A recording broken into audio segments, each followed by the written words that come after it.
kaawit, luto na po ang ating sinigang na hipon na awit version. Ayan po, samahan niyo po kaming mag-lunch.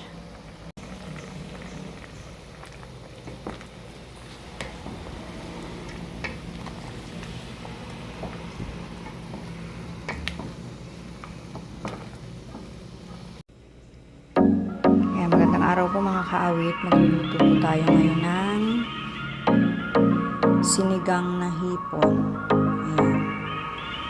Ayan po ang ating mga ingredients. Meron tayong hipon, talong, sibuyas, kamatis, merong radish, meron din po tayong bawang at luya, asin, nor sinigang original, tsaka nor cubes.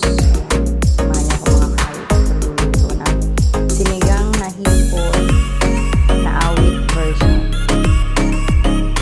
And then mga kaawit, nag-prepare na din po tayo ng dahon ng malindan para mas masustansya po ang kanyang sabaw.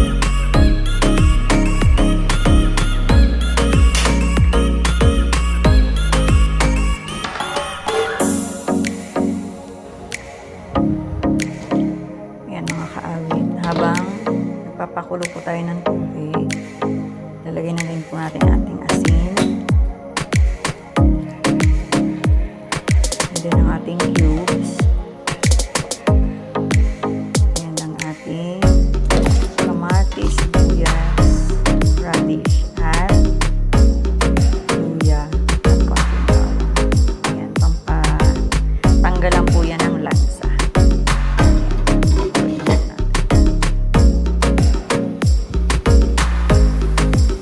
Mga kaawit, kumukulo na po ang ating sabaw.